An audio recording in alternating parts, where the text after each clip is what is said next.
ముఖ్యంగా సహోదరులకి మరొకసారి ఇది 34వ కీర్తన పైన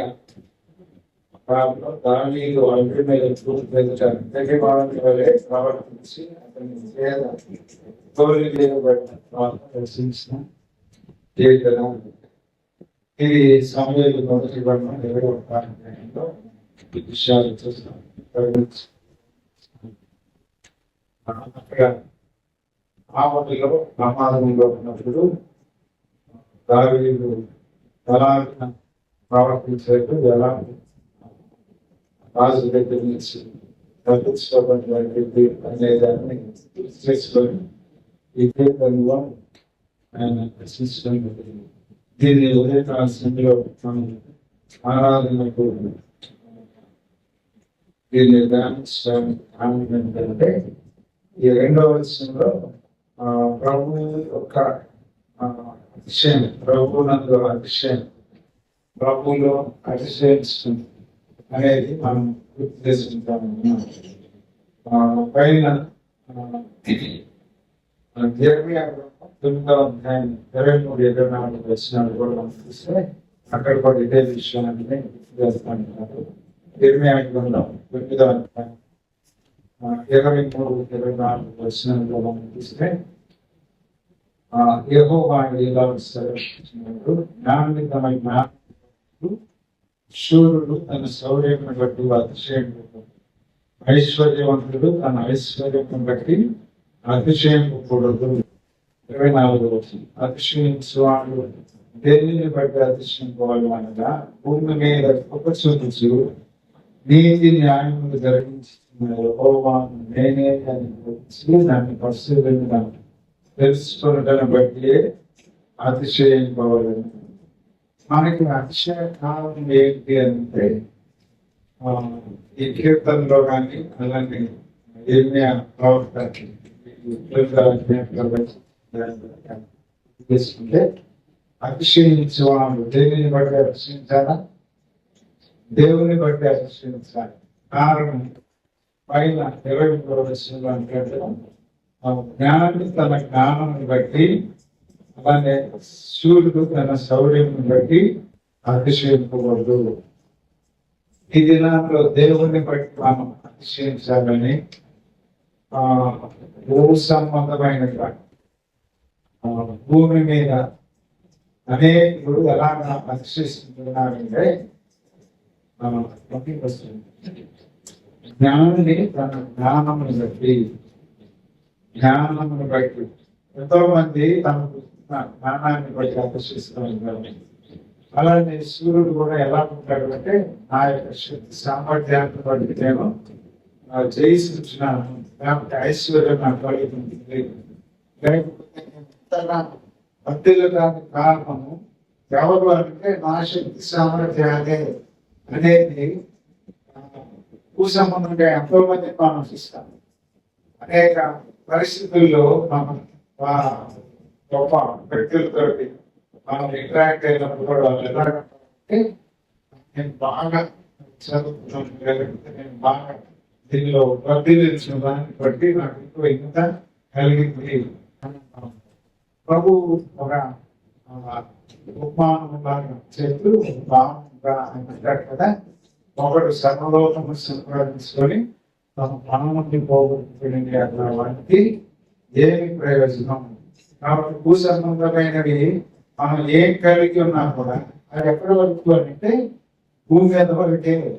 ఇవి శాశ్వతమైనవి కాదు, ఇవి అక్షయమైనవి కాదు.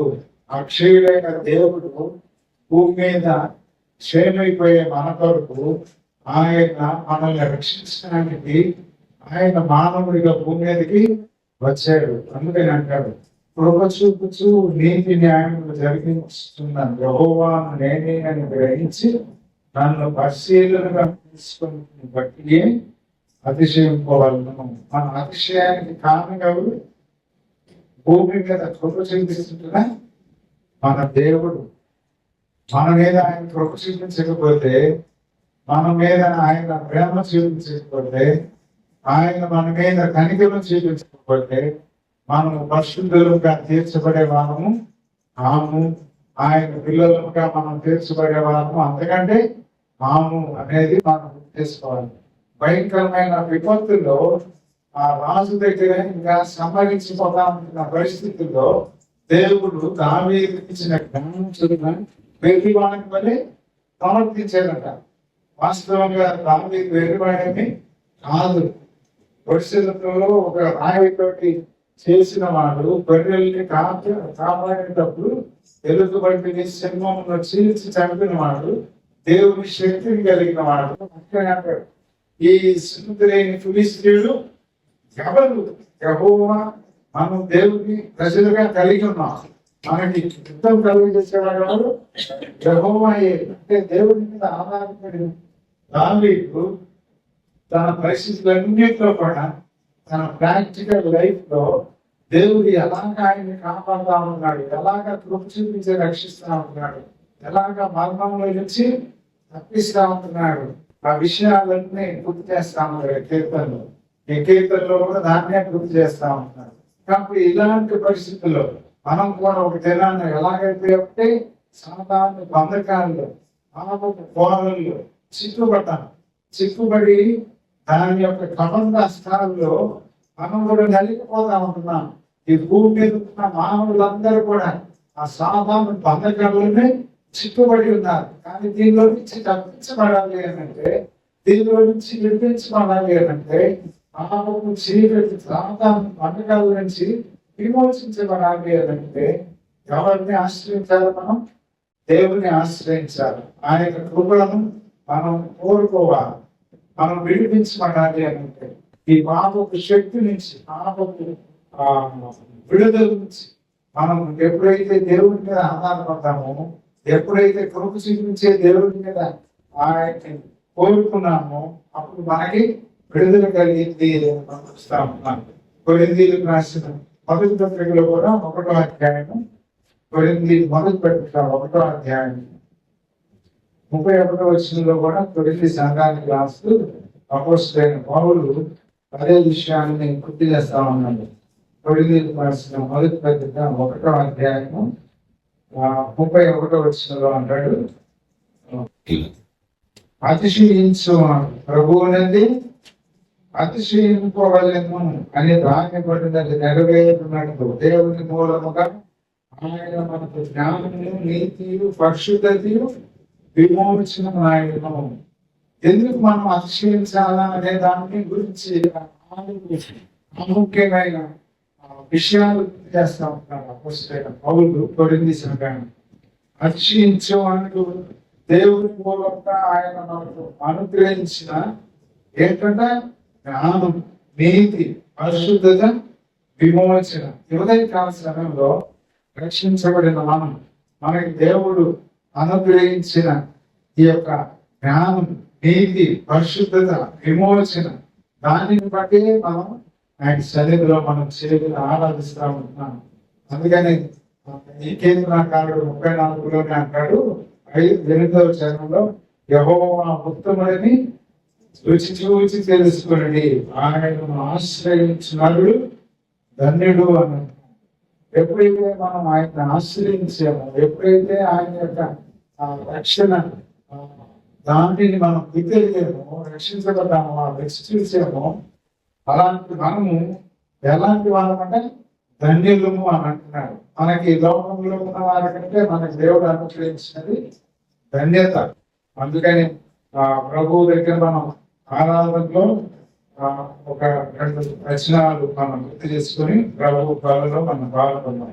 34:18-19 అంటాడు, పెరిగిన హృదయం గలవారికి యెహోవా ఆసన్నుడు, నలిగిన మనస్సు గలవారిని ఆయన రక్షించును. నీతిమంతునికి కలుగు ఆపదలు అనేకములు, వాటన్నిటిలో యెహోవా వారిని విడిపించును. మనకు కలిగే ఆపదలన్నింటిలో యెహోవా మనల్ని విడిపించినవాడు. అలానే నలిగిన హృదయం కలిగిన వారికి యెహోవా ఆసన్నుడు అంటాడంటే దీన్ని హోషణ గ్రంథం 6వ అధ్యాయం 6వ వచనంలో ప్రవచనంగా ఆయన కూడా తెలియపరుస్తూ ఉంటున్నాడు. అలానే కీర్తనలో కూడా 51వ కీర్తనలో మనం 16-17 వచనాల్లో కూడా దీనిని మనం గుర్తు చేసుకోవచ్చు. చివరిగా ఒక వచనాన్ని మనం చదువుకొని ప్రభు బలలో మార్పుని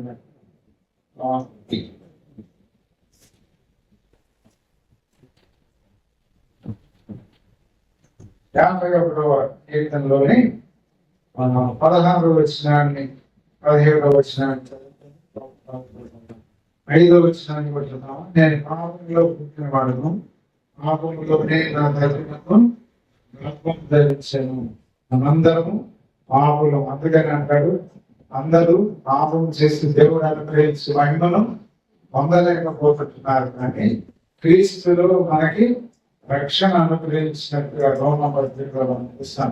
కాబట్టి నేను పాపంలోనే పుట్టిన వాడును, పాపంలోనే నా తల్లి కన్ను గర్భమున ధరించను. కానీ గొప్ప ప్రణాళిక ఏంటంటే పాపంలో పుట్టిన మనం, పాపానికి దాసులైన మనం ఆయన తన ప్రియ కుమారుడు మన ప్రభువైన యేసుక్రీస్తు కార్చిన రక్త దానం ద్వారా మనకి విమోచన అనుగ్రహించాడు, పరిశుద్ధత అనుగ్రహించాడు, పవిత్రులుగా మనం ఇచ్చాడు. అందుకనే ఆయన అంటాడు 16వ వచనంలో 51-16 కీర్తనలో, నీవు బలి కోరువాడు నేను అర్పించు. దహన బలి నీకు ఇష్టమైనది కాదు, విరిగిన మనస్సే దేవునికి ఇష్టమైన బలులు. దేవా విరిగి నలిగిన హృదయం నీవు ఆలక్ష్యము చేయవు.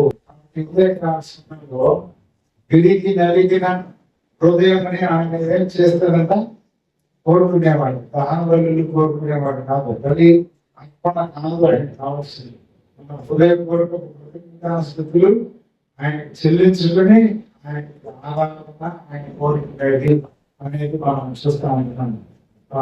సమరయ స్త్రీ దగ్గర అంటాడు కదా, మా ఒక కాలం వస్తుంటుంది, ఆ కాలమందు యెరూషలేములో కాదు, మీరు తెలిసిన కొండ మీద కాదు ఆరాధించేది, నన్ను ఆరాధించేవాడు ఆత్మతోను సత్యముతోను ఆరాధించేవాడు సమయము వచ్చేది ఉన్నది అని అంటాడు. కాబట్టి ఈ ఉదయకాల సమయంలో మన ఈ విధంగా కోరుకోవడానికి, ఆయన సన్నిధిలో మనం ఆత్మతో సత్యంతో ఆరాధించడానికి దేవుడు మన ప్రభువైన యేసుక్రీస్తు మనకి ఈ కృపను అనుగ్రహించాడు. పాత నిబంధనలో అయితే ఓన్లీ ఇశ్రాయేలీలు ఆయన జనాన్ని మాత్రమే ఆరాధించేవారు. అన్యులు సమరయులు ఎక్కడ ఆరాధించేవారు? ఇంకో కొండ మీద, గెడేసిన కొండ, వాళ్ళు కూడా ఆరాధించేవారు. కానీ ఆ ఆరాధనలో పాత నిబంధన ఆరాధన దేవుడు కోరుకునేవాడు కాదు. కానీ నూతన నిబంధన ఆరాధన డిగ్రీ పత్రికలో ఎంత అంటాడు, పాత నిబంధన లోపల రెండవ దానికి అవకాశం ఇవ్వలేదు. పాత నిబంధన ప్రతిసారి బలిపించాలా, ఆయన దగ్గరకు రావాలా, రక్తదానం చూపించాలా, ఆ బలి ద్వారా పరిశుద్ధ స్థలంలో ప్రవేశించాలి. కానీ నూతన నిబంధన మన ప్రభువైన యేసుక్రీస్తు మనకు అనుగ్రహించినది ఏంటి అని అంటే, ఆయనే బలి అయిపోయాడు. ఆయన తన దానిగా బలిగా అర్పించుకున్నాడు. ఆయన మన కొరకే ఈ భూమి వేయబడ్డాడు, ఆయన మన కొరకే ఈడ్చబడ్డాడు, మన కొరకే గాయపరచబడ్డాడు. 43 యెషయా-గ్రంథంలో మనం ఆ విషయాలన్నీ ప్రవచించబడుతుందిగా చూస్తూ ఉంటాం. వీళ్ళంతా మనకి చాలా వల్లి దున్నబడింది, మనల్ని విమోచించడానికి, మనల్ని రక్షించడానికి, మనల్ని పాపం నుంచి పరిశుద్ధులుగా తీర్చడానికి. కాబట్టి మనకి అతిశయం ఎవరు? దేవుడే అతిశయం, మన ప్రభువే మనకు అతిశయం. మనకు కలిగింది ఏది కూడా మనం అతిశయించడానికి వీలు లేదు. శరీర సంబంధమైన ఆనందాన్ని ఆయన కోరుకునేవాడు కాదు, ఆనంద సంబంధమైన ఆనందాన్ని ఆయన ఆగ్రహించేవాడు. కాబట్టి ఉదయకాల సమయంలో మన మధ్యలో ఆయన ఆత్మరూపిగా మన మధ్యలో సంచరిస్తూ ఉంటుంది. ఆయన ఎక్కడ ఇద్దరు ముగ్గురు కూడిన నామమును ప్రార్థించలో వారి మధ్య నేను ఉంటాను అని ఆయన ఇచ్చిన వాగ్దానం ప్రపంచమంతా సార్వత్రిక సంఘం అనేక రీతులుగా ఆయన్ని కూడుకునేలాగా, గుంపులుగా, సమూహాలుగా, సంఘాలుగా సహవాసాలు చేస్తూ ఉంటే వారి మధ్యలో ఆయన ఆత్మరూపిగా ఉంటాడు. ఆయన ఆనందాన్ని అంగీకరించేవారు. దీనికి హృదయపు ఆరాధన ఆయన కోరుకునేవాడు. బలి అర్పణ కాదు ఆయన కోరుకుంటుంది, మన హృదయాత్మనే ఆయన అంగీకరించేవాడు. కాబట్టి ఉదయకాల శ్రమలు ప్రభువుని మనం ఆత్మలో సత్యంతో ఆరాధిస్తూ ఆయన మన కొరకై చేసిన బలిని, మన కొరకై గాయపరచబడిన ప్రభు శరీరాన్ని, మన కొరకై కాల్చిన ఆయన పవిత్రమైన రక్తాన్ని జ్ఞాపకం చేసుకుని ఆయన మన కొరకై చేసిన గొప్ప బలియాగాన్ని దేవం మన కొరకై నీవెంతగా కృప చూపించావు. నీ కృపను బట్టే నాకు జ్ఞానం కలిగింది, నీ కృపను బట్టే నాకు నీతి కలిగింది, నీ కృపను బట్టే నాకు పరిశుద్ధత కలిగింది, నీ కృపను బట్టే నాకు విమోచన కలిగింది. ఎంత గొప్ప దేవుడుగా నాకు దేవుడిగా నాకు రక్షకుడిగా కలిగిన దానిని బట్టి ఉదయకాల నేను ఇచ్చిన ఆజ్ఞ మీద ప్రభావ నీవు నా కొరకే ఈ విధంగా బలి అయిపోయిన పరిస్థితులు నేను జ్ఞాపకం చేసుకుంటూ నా హృదయపూర్వకంగా నీకు స్తుతులు సమర్పిస్తూ నేను ఇచ్చిన ఆజ్ఞ మీద కొన్ని శరీరం అంతాలు పాల్గొంటూ ఉంటుందిగా నా స్థుతి ఆనందం నా యొక్క బలి ఆత్మ సంబంధమైన బలి నీవు ఆగ్రహించి ఆయన స్థుతి సమర్పిస్తూ మనం ఆయన సన్నిధిలో మనం చేరి ఆయన బలలో మనం పాల్గొంటూ ఉండాలి. ఇప్పుడు పరిశుద్ధాత్మ దేవుడు ఆరాధనలో అనుగ్రహించుతారు.